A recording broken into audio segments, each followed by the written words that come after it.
빌립보서 4장 1절 우리 한 목소리 함께 읽죠. 시작.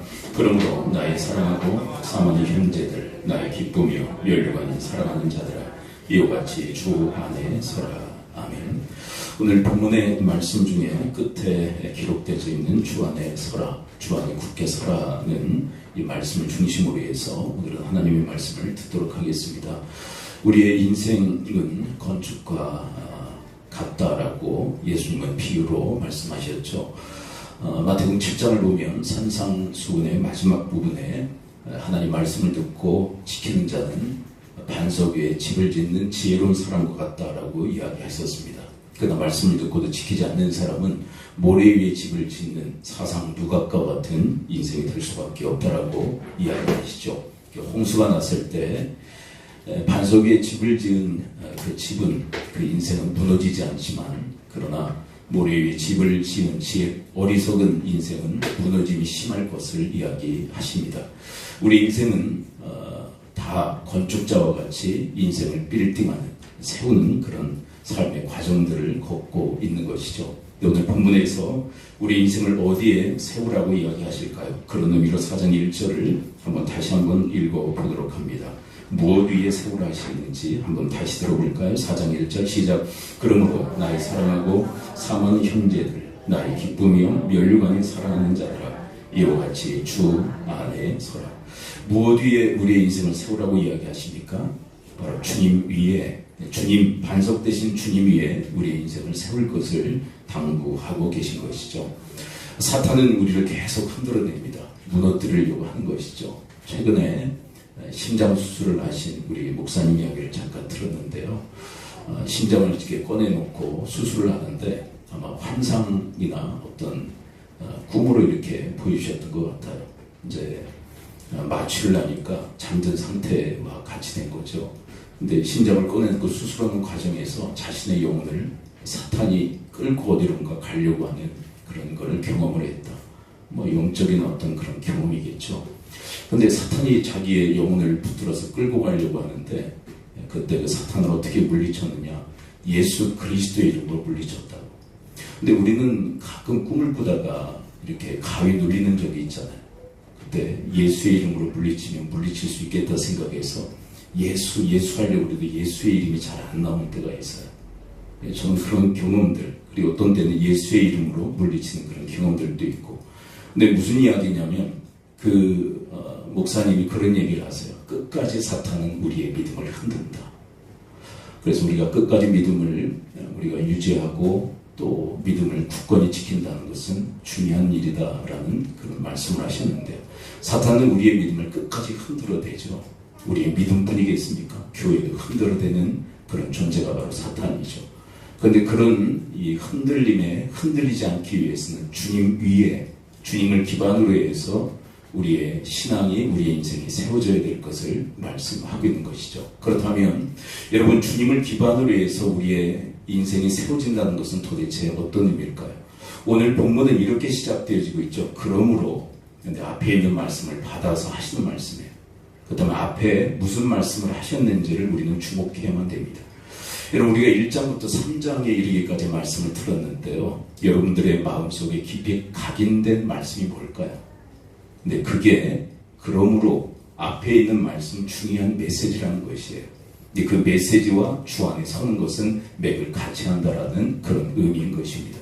그러면 다시 한번 여쭤볼까요? 1장부터 3장에 이르기까지 빌립보서를 우리가 지금까지 살폈는데 가장 핵심으로 우리에게 가르쳐주는 교훈이 뭐죠? 기억나십니까? 자, 핵심을 한번 짚어드립니다. 빌립보서 2장 21절입니다. 핵심이 뭐냐? 사도 바울이 말하려고 하는 게 뭐냐? 2장 21절 함께 읽어보죠. 시작. 그들이 다 자기 일을 구하고 그리스도 예수의 일을 구하지 아니하되. 많은 사람들이 자기 일을 구하고 그리스도 예수의 일을 구하지 않습니다. 그렇다면 무슨 일을 구하라고 권면하는 것일까요? 그리스도 예수의 일을 구하십시오. 이걸 얘기하려고 하는 거예요. 그렇다면 여러분, 빌립보서 1장부터 3장에 이르기까지 가장 중요한 핵심적 메시지는 이겁니다. 그리스도 예수의 일을 구하라는 거예요. 그리스도 예수의 일을 구하라. 이것이 복음에 합당한 삶이다. 근데 이게 무엇과 맥을 같이 하는 오늘 본문의 말씀과 맥을 같이 하는 거예요.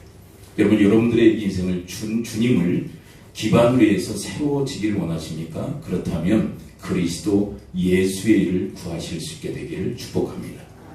그것이 바로 주 안에 그리고 주님을 기반으로 해서 우리의 인생을 세우는 법입니다라고 성경은 우리에게 가르쳐 주고 있는 것입니다.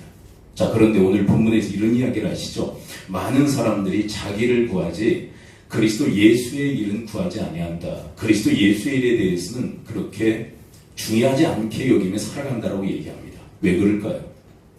중요한 이유가 무엇이냐면 그리스도를 가장 소중히 여기지 않기 때문에 그래요. 그렇다면 여러분, 이 본문처럼 자기를 구하는 이유가 뭐죠? 예수님도 소중하지만 누가 더 소중한 겁니까? 자기가 더 소중한 거예요. 여러분, 예수님 소중하죠. 우리 믿음의 권속들에게 예수님이 왜 소중하지 않겠어요? 근데 예수님보다 내가 더 소중하니까 자기를 구하는 거예요. 그래서 사도 바울은 3장에서 어떤 레슨을 우리에게 하십니까? 3장 8절을 함께 읽어볼까요? 그리스도 예수의 일을 구하기 위해서는 누구를 가장 소중히 여겨야 된다라고 고백할까요? 빌립보 3장 8절 함께 읽어봅니다. 시작. 또한 모든 것을 해로 여김은 내 주 그리스도 예수를 아는 지식에 가장 고상하기 때문이라. 내가 그를 위하여 모든 것을 잃어버리고 배설물을 여김은 그리스도를 놓고. 여러분, 사도 바울에게 있어서 예수 그리스도는 가장 소중한 분이다 라고 고백되어지는 존재입니다. 예수를 아는 지식이 가장 고상하다는 것이 예수님이 가장 소중하다는 거예요. 예수님을 가장 소중히 여길 때만이 그리스도 예수의 일을 구할 수 있다라고 사도 바울은 말하고 있는 거예요. 근데 왜 빌립보 교회 성도들조차도 왜 자기를 왜 구하는 것이냐? 다른 이유가 아니라 자기가 소중하기 때문에 그래요. 여러분, 우리 인생도 마찬가지로 생각합니다. 예수님 소중하죠. 근데 정말 예수님 가장 소중한 분으로 가장 우선순위에 모시고 섬기는 삶을 살아가고 있습니까? 그건 여러분들에게만 지금 말씀하시는 것이 아니라 저에게도 말씀하고 계신 하나님의 음성이에요. 그리스도가 가장 소중하니. 근데 여러분, 오늘 본문으로 다시 돌아와서 보게 되면 왜 그리스도 아니라고 왜 얘기하죠? 왜 주 아니라고 이렇게 표현할까? 4장 1절 한번 다시 한번 표현해 볼까요? 앞에 있는 말씀은 다 그리스도에 대한 그런 말씀들 아니었습니까? 근데 왜 4장에 와서는 왜 주라고 표현하고 있는 걸까요? 그런 의미로 한번 4장 1절 다시 한번 읽어볼까요? 그리스도 아니라고 표현하면 이해가 쉬운데 왜 주라고 표현할까? 다시 읽어봐요. 4장 1절 시작. 그러므로 나의 사랑을 사모하는 형제들, 나의 기쁨이요 멸류관이 사랑하는 자들아, 이와 같이 주 안에 서라. 지금까지는 주님을 뭐라고 표현했습니까? 1장부터 3장에 이르기까지 이 주님을 뭐라고 표현했어요? 그리스도라고 표현했는데 왜 4장에서는 주라고 표현하는 걸까요? 다른 게 아니라 여러분, 그리스도를 가장 소중히 여기는 자가 그리스도가 주님이시여요. 여러분, 여러분들이 나 자신이 가장 소중하면 내가 주인인 거예요. 내가 주인. 내가 가장 소중해서 자기를 구하는 사람들은 자기를 기반으로 해서 인생을 세우는 자들입니다. 그런데 이 인생은요, 마침내 무너지되 그 무너짐이 심하게 될 것을 주님은 경고하고 계신 거예요. 여러분, 왜 그리스도를 주라고 표현하고 있느냐면 그리스도를 가장 소중히 여기며 그리스도의 일을 구하는 자만이 그리스도가 주님이시다는 거예요. 여러분, 그리스도 우리 주님을 여러분들의 인생의 주로 모시고 섬기기에 여러분 이 주님을 기반으로 해서 여러분들의 인생사가 세워질 수 있게 되기를 축원을 드립니다. 근데 이 빌립보 교회에 심상치 않은 문제가 있었다는 말씀드렸죠. 근데 4장 2절에 보게 되면 그 주범들이 사도 바울에 의해서 거명되어집니다. 4장 2절을 함께 한번 읽어볼까요? 누구의 이름들이 거명되어지는지. 이들이 분쟁과 다툼을 야기했던 중요한 원인 제공자들이었습니다. 빌립보 4장 2절 함께 읽어봅니다. 시작. 내가 유오디아를 권하고 순두계를 권하니 주 안에서 같은 마음을 품으라. 여러분, 왜 유오디아와 순두계에게 같은 마음을 품으라고 얘기할까요? 다투고 있기 때문에, 분쟁하고 있기 때문에 그래요. 특별히 이 유오디아와 순두계는요, 여성 지도자들입니다. 여러분, 빌립보 교회가 태동했던 이야기를 여러분이 기억하시죠? 빌립보 교회는 사도 바울이 누구를 만나서 교회가 시작되어졌냐면 루디아라고 하는 여성을 만나서 교회가 태동되어진 거예요. 자, 한번 성경 기사를 한번 따라가 볼까요? 여성들이 왜 교회의 유력한 지도자들이 될 수밖에 없었는가?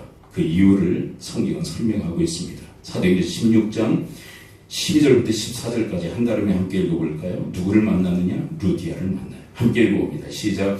거기서 빌립보에 이르니 이는 마게도냐 지방의 첫 성이요 또 로마의 식민지라. 이 성에서 수리를 유하다가 안식일에 우리가 기도할 것이 있을까요? 문 밖 강가에 나가 거기 앉아서 모임 여자들에게 말하는데 14절 루디아라 시에 있는 자색옷감 장사로서 하나님을 섬기는 루디아라 하는 한 여자가 말을 듣고 있을 때 주께서 그 마음을 열어 바울의 말을 따르게 하신지라. 그러니까 빌립보교는 누구를 만나서 시작되어진 것입니까? 루디아. 근데 여러분 여성들이 왜 이렇게 이 성에는 많은 걸까요? 왕성하게 경제 활동을 하고 있었던 거예요. 여성들이. 그래서 어떤 분은 모계 사회였다라고까지 얘기를 합니다. 남자들 중심의 사회가 아니라 여성들 중심의 사회였다는 거예요. 그러니까 자연스럽게 유디아와 이 순두개도 교회의 유력한 지도자들이 된 거예요. 근데 둘이 뭐 하는 거예요? 서로 싸우는 거예요. 저는 우리 교회의 복 중에 하나가 뭐냐면 우리 여성 지도자들이 한 번도 싸운 일이 없다는 거예요. 제가 모르고 있는 게 있는지 모르겠지만 우리 여성 지도자들이 한 번도 싸운 일이 없어요. 싸우면 안 돼요. 근데 여러분 그렇게 싸우면 주 안에 세워진 거예요? 자기 위에 세워진 거예요? 교회가 자기 위에 세워진 거예요. 그래서 사탄이 이 빌립보 교회를 흔든 거예요. 근데 여러분 이 유오디아와 그리고 이 순두개는 왜 이렇게 분쟁하고 싸우는 것일까요? 주 예수 그리스도를 기반으로 해서 그들이 세워진 것이 아니라 누구를 기반으로 해서 세워진 것입니까? 자기 자신을 기반으로 해서 세워진 거예요. 자기 마음대로 자기 뜻대로 교회에서 분란을 일으키는 거예요. 근데 이 사람들이 자기들만 싸웠을까요? 줄을 세우는 거예요. 또 유오디아는 자기 편을 세우고 순두개는 자기 편을 세우고 또 싸우게 만들고. 그러니까 교회가 엄청나게 시달리고 또 흔들리는 그런 교회가 될 수밖에 없었던 이유가 있다면 그것은 주 그리스도를 기반으로 해서 교회가 세워진 것이 아니라 이 순두개와 이 유오디아를 기반으로 해서 자기를 기반으로 해서 이 교회가 세워지고 있기 때문에 흔들림이 심할 수밖에 없었다라고 이야기하는 것입니다. 여러분 교회는 그 어떤 사람 위에 세우는 것이 아니라 교회는 오직 예수 그리스도 위에 세워져야 할 줄 믿습니다. 여러분 이뿐만이 아니죠. 우리가 이미 살폈던 이 분쟁과 이 여러 가지 문제들 1장 15절을 또 읽어볼까요? 이것도 왜 일어납니까? 자기를 기반으로 해서 세워졌기 때문에 그래요. 빌립보서 1장 15절을 함께 읽어봅니다. 시작. 어떤 이들은 투기와 분쟁으로 어떤 이들은 착한 뜻으로 그리스도를 전파하는. 여러분 그리스도를 전파하는데 투기와 분쟁으로 합니다. 왜 그럴까요? 자기를 기반으로 해서 복음을 전하고 있기 때문입니다. 2장 3절을 또 볼까요? 교회 생활을 또 어떻게 하는 사람들이 등장합니까? 함께 읽어보죠. 시작. 아무 일이든지 다툼이나 허용을 하지 말고 어디 겸손한 마음으로 각각 자기보다 남을 낮게 왜 다툼과 허용을 하지 말라고 얘기할까요? 이러고 있기 때문에 그래요. 왜 그럴까요? 자기를 기반으로 해서 신앙생활을 하니까 다투고 허용을 쫓게 된 것입니다. 또 2장 14절을 볼까요? 있었으면 안 될 일이 교회 안에서 폭주하고 있었습니다. 함께 읽어봅니다. 시작. 모든 일을 원망과 시비가 없이 하라. 왜 원망과 시비 없이 하라라고 얘기하고 원망과 시비가 있기 때문에 그런 거예요. 없는데 하지 말라고 하면은 이게 말이 안 되잖아요. 또 왜 원망과 시비가 있느냐? 자기를 기반으로 해서 인생을 빌딩하고 교회를 세워나가고 있기 때문에 이런 원망과 시비가 끊임없이 일어나고 있었던 것입니다. 여러분, 자기를 기반으로 해서 인생을 세우고 자기를 기반으로 해서 교회를 세우는 것이 아니라 여러분 오직 그리스도 예수 우리 주님 위에 여러분들이 인생을 빌딩하고 우리 교회를 세워나갈 수 있게 되기를 축원을 드립니다. 그러기 위해서는 우리 그리스도를 가장 소중히 여기며 그리스도의 일을 구하는 삶을 살아야 돼요. 여러분 제가 노파심에서 그리스도의 일이 뭔지를 오늘 좀 다시 한번 점검하고 들어갔으면 좋겠어요. 그리스도의 일이 뭐죠? 주님의 일이 뭡니까? 교회의 일, 복음 전하는 일만이 주의 일이다 이렇게 생각하는 것은요. 그건 잘못된 생각이에요. 여러분 무슨 일을 하건 주님을 위해서 하면 그게 다 주의 일이 되는 줄 믿습니다. 여러분 무슨 일을 하건 그리스도 예수의 이름으로 하면 그게 다 주의 일이 되는 줄 믿습니다. 여러분 여러분들의 개인의 인생도 주님을 위해서 사셔요. 사도 바울은 그래서 뭐라고 얘기합니까? 먹든지 마시든지 주님의 영광을 위해서 살라. 내가 나를 위해서 살면요 그건 자기 일이 돼요. 그러나 여러분 자기의 인생도 주님을 위해서, 주님 영광을 위해서, 그리스도를 위해서 산다면 그게 다 그리스도의 일이 될 수 있다고.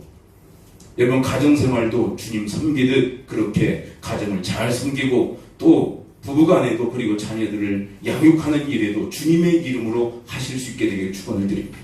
내 이름으로 하면 다 내 일이 될 수밖에 없어요. 아이들의 이름으로 하면 아이들의 이름으로 하기에 다 아이들의 일이 될 수밖에 없어요. 근데 주님 때문에 여러분 주님을 섬기듯 가정을 돌본다면 가정생활도 주님의 일이 되는 줄을 믿습니다. 그래서 우리 몇 주 전에 그 박정근 목사님 이야기를 했었잖아요. 우리 박정근 목사님 얘기를 했더니 그분이 침례교회 목사님인지 전 몰랐어요. 우리 방희선 목사님 우리가 나오셔서 이제 예배 같이 들으시는데 깜짝 놀라시더라고요. 자기가 잘 아는 분이라 침례교 우리 출신이시기 때문에 잘 아신대요. 그분을 어떻게 하냐? 네, 제가 방송 설교를 들으면서 알았다. 네, 그분이 무슨 얘기를 했어요? 가정은 돌보지 아니하고 교회에 바빠 돌아다니는 성도들 스톱시킨다고. 그래서 가정 잘 돌보고 교회 와서 일하라고 그런다고. 그게 맞아요. 그렇다고 가정 일만 주님의 일인 줄 알고 교회는 또 아랑곳하지 않으면 그것도 문제지만 여러분 교회 일만 주님의 일인 줄 알고 거기에 막 흠뻑 빠져가지고 교회 일만 그렇게 돌보고 가정 일은 돌보지 않으면 이건 어떻게 되느냐? 주님이 평가하시는 게 뭐냐면 네가 지금 자기 일을 하고 있다라고 주님을 평가하시는 거예요. 그런 식으로 하면. 그럼 우리는 참 부담이 될 거예요. 그러면 가정 일도 주님의 일이고 교회 일도 주님의 일이고 사회 일도 주님의 일이면 이거 너무 복잡 힘든 거 아닙니까? 좀 나누면 어떨까요? 그냥 교회 일만 주님의 일이라고 생각하고 그것만 열심히 하고 다른 거는 그냥 좀 대충 하면 안 될까요? 근데 주님은 그렇게 우리에게 바라시잖아요. 여러분들의 삶의 영역, 여러분들이 어떤 시간대에 어떤 공간에 있건 그게 다 주님의 일인 줄 알고 주님 섬기듯 그 일들을 감당하기를 바라시는 것이 우리 주님께서 우리를 향하신 뜻인 줄을 믿습니다. 근데 한번 시간대를 한번 열어놓고 보시면 시간대에 따라서 우리의 영역이 달라지잖아요. 지금은 무엇을 섬기는 시간입니까? 하나님을 섬기고 교회를 섬기는 시간이잖아요. 그렇죠. 주일이니까. 여기 집중하셔서 죽게 하듯 주님 영광을 위해서 예배하고 교회를 섬기시면 돼요. 근데 여러분 교회에 나와서 하나님께 드리는 시간 그렇게 많지 않아요. 주일이라고 해봤자 한 2시간, 3시간밖에 되지 않잖아요. 일주일에 한 2시간, 3시간 주님을 위해서 쓰라고 하는데 그거 아까워한다면 그 참 주 안에 내가 세워지는 것은 아닐 거라고 생각해요. 여러분들이 가정에 들어가시면 가정에 또한 충실하실 수 있게 되기를 축원을 드립니다. 어떤 세일즈맨이요 항상 많은 그 거리를 걸어 다니다가 집에 돌아오면요 이제 파김치가 되잖아요. 보통 남자들은 집에 돌아오면 쉬기를 원하지 않습니까? 근데 그분은 문짝을 붙들고 이런 기도를 드린다고 그래요. 하나님 여기에는 최고의 고객들이 있습니다. 지금까지 고객들 만나고 왔잖아요. 근데 최고의 고객들이 누굽니까? 네? 이 집안의 최고의 고객들이 누구예요? 가족들이잖아요. 이 최고의 고객들에게 최고의 서비스를 다 하옵소서. 일부러 그렇게 기도하고 들어간 거잖아요. 여러분, 우리가 삶의 그 시간대에 따라서 우리의 그 공간이 달라져요. 그럼 그곳에 가서 또 조금 쉴 수도 있고 또 좀 충전할 그런 시간들도 필요하지만 모든 일들을 주님께서는 다 죽게 하듯 그리스도에 하듯 그 일들을 감당하길 바라세요. 여러분 그것이 바로 그리스도 예수의 일이 되는 줄 믿습니다. 근데 이걸 누가 하느냐? 정말 그리스도를 가장 소중히 여기는 자가 그렇게 살아간다는 거예요. 그렇게 할 때 바로 우리는 주 안에 우리의 인생을 빌딩할 수 있다. 그 어떤 세력도 우리를 흔들 수 없다라고 얘기하시는 거예요. 여러분 그렇게 주 안에 여러분들의 인생과 우리 교회와 우리 모든 것을 세우기에 하나님의 놀라운 축복의 역사가 있을 수 있게 되길 축원을 드립니다. 그럼 어떤 일이 일어날까요? 우리가 주 안에 우리 인생을 빌딩해 나갈 때 어떤 일이 일어날까요? 우리 빌립보서 4장 4절을 함께 읽어볼까요? 4장 4절 함께 한번 읽어봅니다. 빌립보서 4장 4절 함께 읽어봐요. 시작.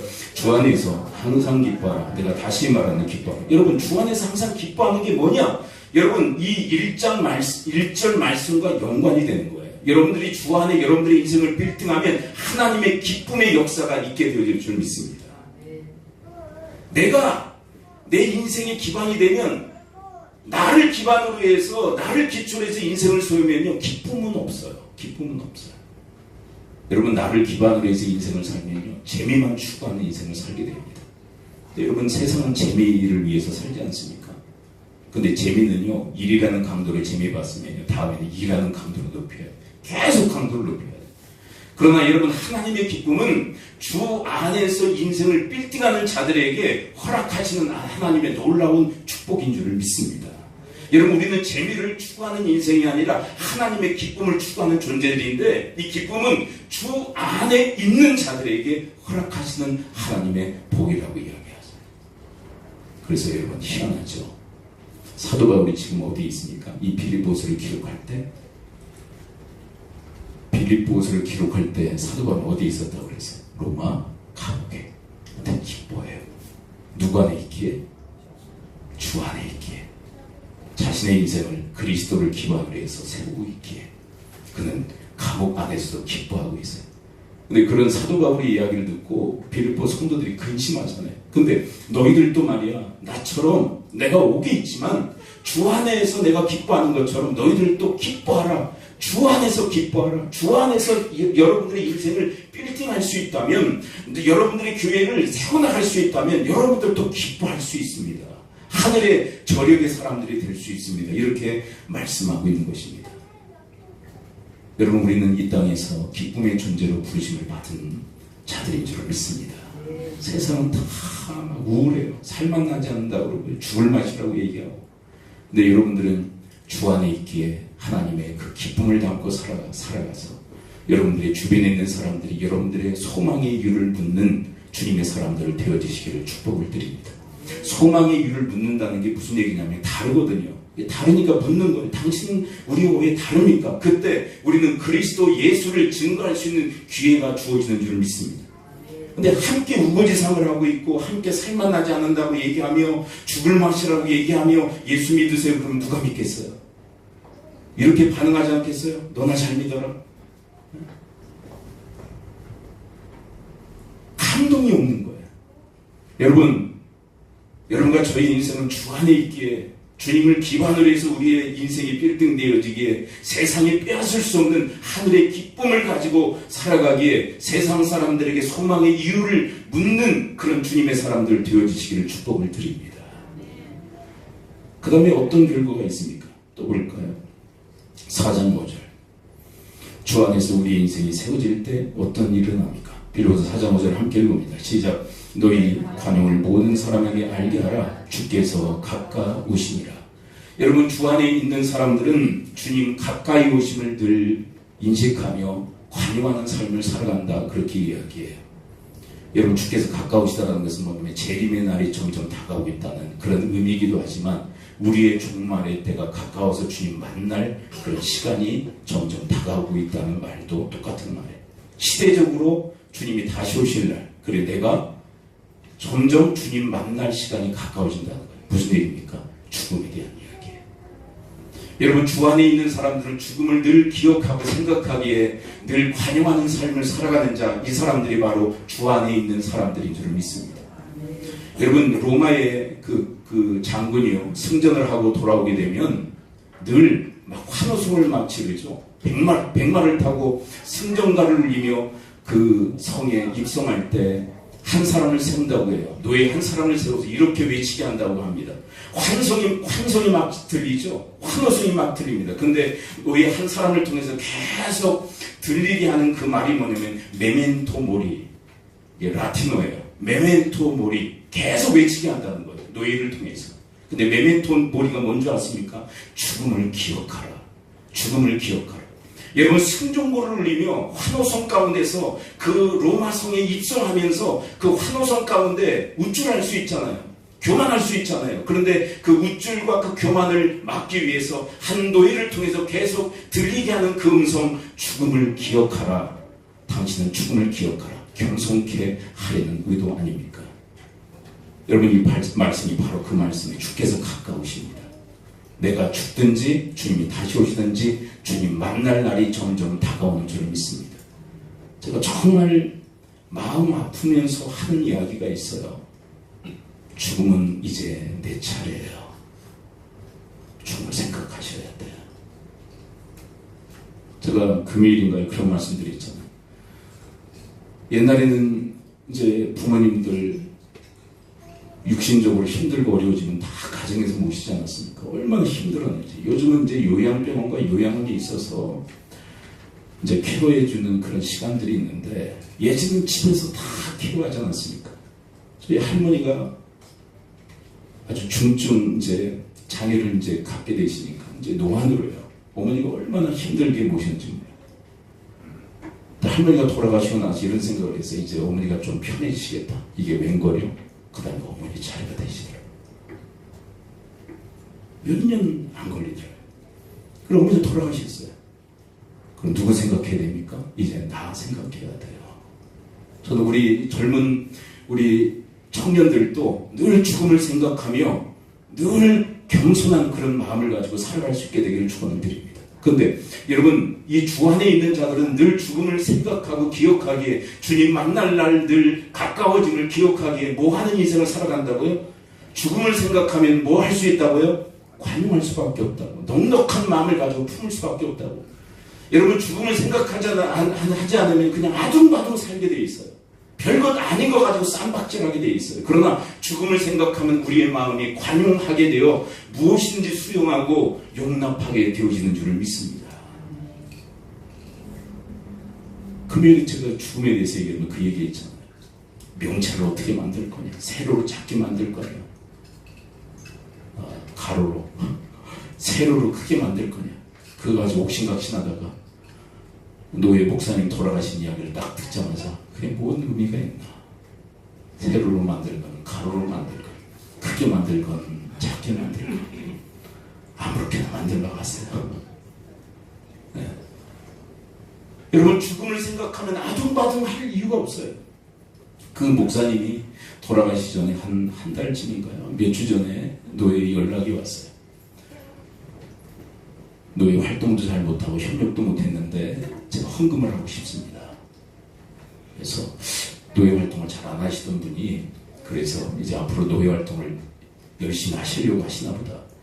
그랬더니 수백만 원을 헌금을 하신 거예요. 아, 이제 본격적으로 이제 노예 활동을 하시려나 보다. 근데 돌아가신 거예요. 무슨 얘기냐면 죽음을 준비하셨던, 그리고 인생을 정리하셨던 거예요. 여러분, 우리로 하여금 겸손하게 만들고 준비하게 하고 예비하게 하는 가장 강력한 도구가 있다면 그것은 주 안이에요. 여러분, 주 안에 있는 자들은 늘 죽음을 생각하며 주님 가까이 다가옴을 기억하며 주님 다시 오실 날, 내가 다시 만날 그날을 기억하며 관용할 줄 아는 그런 인생을 살아가게 되어질 줄 믿습니다.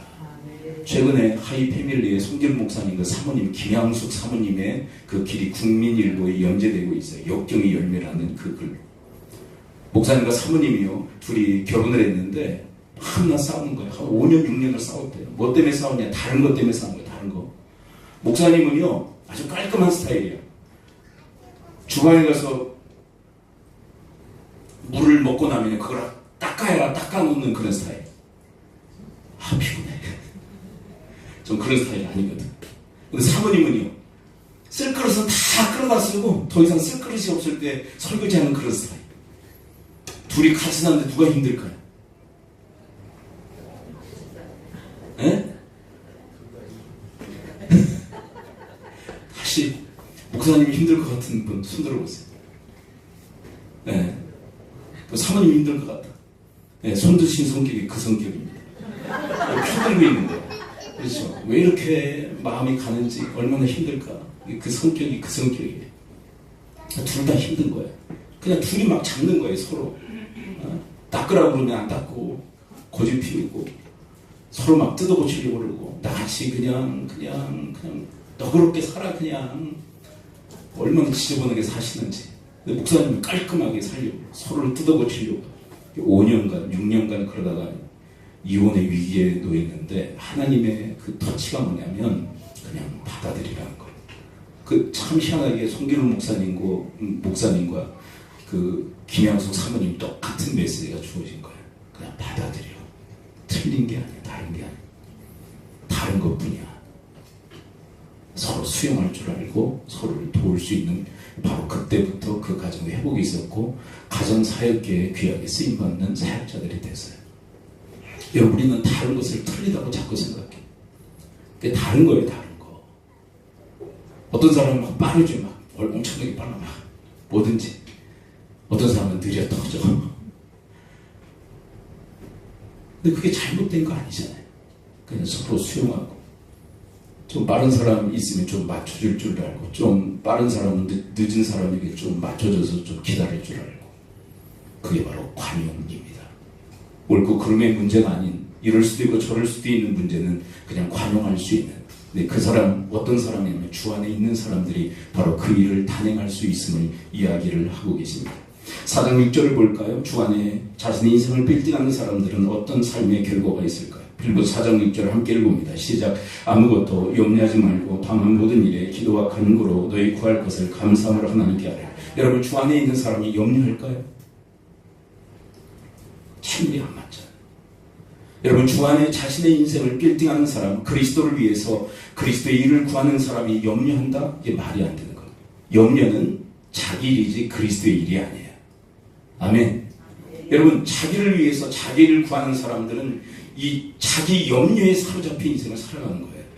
그래서 여러분, 우리가 지금 수요일마다 로마서를 배우고 있는데 하나님의 그 유기의 가장 그 큰 재앙이 뭐냐면 내버려 두시는 거예요.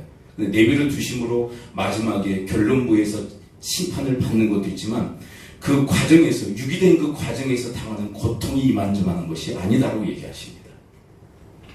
여러분, 우리의 구원은 총체적 구원이신데 여러분, 이 염려로부터도 우리를 구원하신 줄 믿습니다.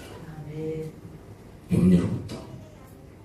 자기를 기반으로 해서 인생을 세우면요, 밤낮 염려하며 사는, 소설 쓰고 앉아있고, 염려의 바이러스입니다. 염려함으로 주변에 있는 사람들을 다 염려시켜요.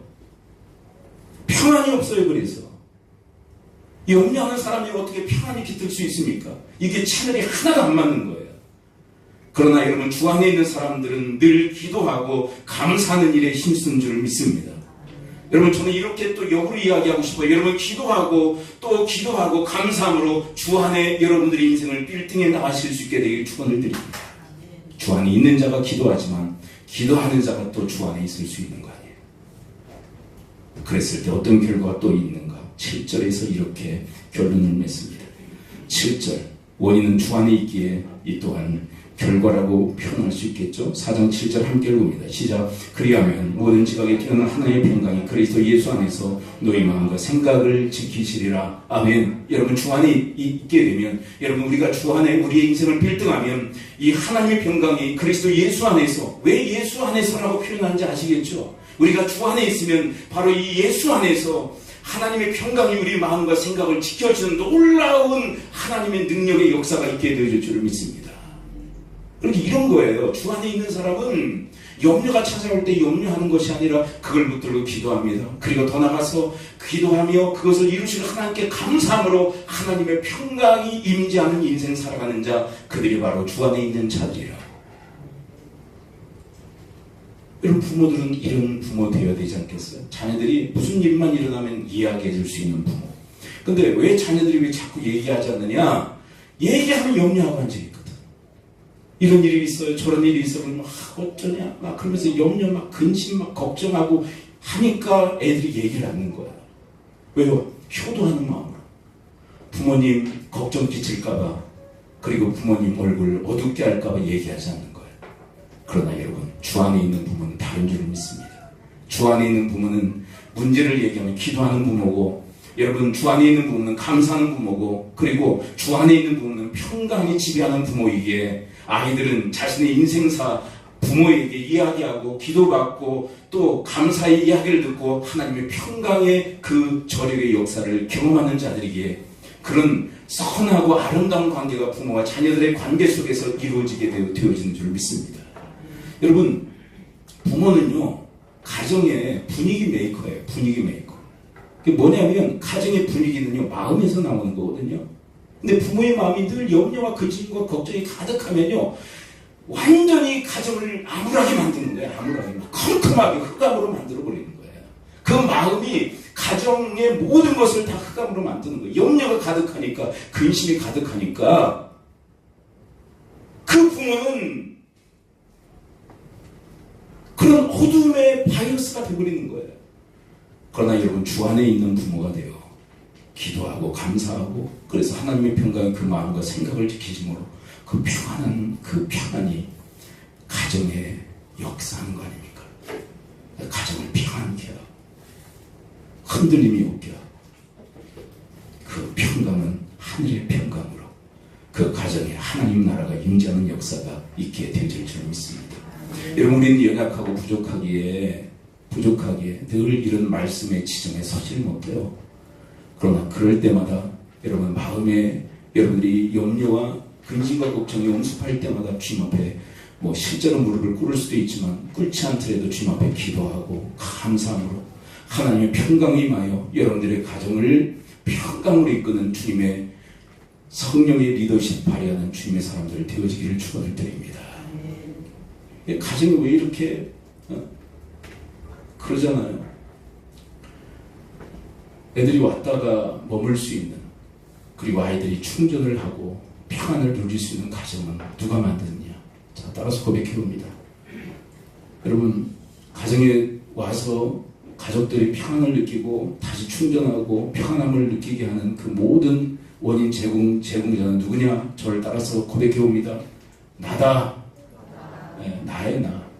부모 얘기했다고 부모 다 책임이다 그러지 말고 내 마음에 평안이 임하면 그 평안의 역사가 가정에 영향을 미치고 가족들에게 영향을 미치는, 교회에도 확장되어지는 역사, 사회에도 확장되어지는 역사가 일어나는 거예요. 그래서 4장 1절에서 이렇게 우리에게 말씀하시는 것입니다. 주 안에 굳게 서라. 그 주님이 누구냐? 질문하고 있습니다. 그 주가 누구냐? 너냐? 자신을 위해서 자기를 구하는 자들은 그 주가 자기가 되어버렸다. 자기 위에 인생과 모든 것을 세우고 있는데 무너짐이 심할 것이라고. 무너져내려요. 우리는 지금 위기의 시대를 살아가고 있잖아요. 무너뜨리려고 하는 그 강력한 세력 가운데서 기도합니다. 우리 시간 우리 함께 기도할 때 우리 말씀 붙들고 기도하기로 합니다. 하나님, 주 안에 서라는 주의 말씀을 온전히 성취하고 있는 저들의 삶이 되어지도록. 그러므로 1장부터 3장에서 이야기하시는 그 말씀을 받아 주 안에 서라 하셨는데 그리스도를 가장 소중히 여기며 그리스도의 일을 구하기에 저들이 주 안에 서는, 그래서 주님의 기쁨 그리고 주님 기다리며 관용할 줄 알고 염려가 찾아올 때마다 기도하고 감사함으로 하나님의 평강이 그리스도 예수 안에서 마음과 생각을 지켜주시는 놀라운 그런 저력의 사람들 되어지도록 하나님 도우시고 인도해달라고 우리 한심 통성으로 주님 앞에 기도하며 나가도록 하겠습니다. 아버지, 주님의 말씀 저희들이 듣고 기도할 담력을 얻고 주님 앞에 기도로 올립니다. 하나님 들으시고 응답해 주시옵기를 원합니다. 하나님 도우시고 인도해 주시옵소서. 저희들의 삶을 어디에 세우고 있는지 저희의 기초를 다시 한번 아버지 되짚어보며 저희들을 살피는 시간 갖기를 원합니다. 아버지의 주가 그리스도인지 주가 나인지 아버지의 분별하는 시간을 갖게 하여 주옵시고, 자꾸 내가 주가 되려고 하는, 자기가 주가 되려고 하는 이 죄성이 저희들 안에 꿈틀거리며 그 세력이 강력하여 저희들을 사로잡으려고 할 때마다 하나님 성령으로 저희들을 인치시고 충만케 하시고 저희들을 돌봐주시사 아버님의 그 영적 케어 가운데 아버님의 저희들이 그리스도를 위하여 그리스도의 일을 구하기에 저희들의 인생, 저희들의 모든 것을 주 안에 빌딩할 수 있는 저희들의 삶이 되어지도록 주여 도우시고 인도하여 주옵소서. 그로 인하여서 하늘의 기쁨과 주를 기다리며 관용할 줄 알고 기도와 감사로 하나님의 평강이 마음과 생각을 지켜주는 놀라운 축복의 주역들이 되어지도록 주여 도우시고 인도하여 주시옵소서. 아버지 하나님 감사합니다. 아버지 하나님, 주라 말씀하셨는데 그 주가 누구인지 저희들이 점검하는 시간 갖게 하여 주시옵소서. 그리스도가 주신지 내가 주가 되어 있는지 아버지 하나님 그리스도를 가장 귀하게 여기기에 그리스도의 일을 구하는 삶, 그래서 주 안에서 내 인생과 내 모든 것을 빌딩할 수 있는 주님의 사람들이 되어지게 하여 주시옵소서. 주 안에 서서 하늘의 기쁨을 만끽하게 하여 주옵시고 주를 주의 날을 기다리며 관용할 줄 알게 하여 주옵시고 염려 대신에 기도와 감사로 하나님의 평강이 그리스도 예수 안에서 마음과 생각을 굳건히 지켜주시는 놀라운 축복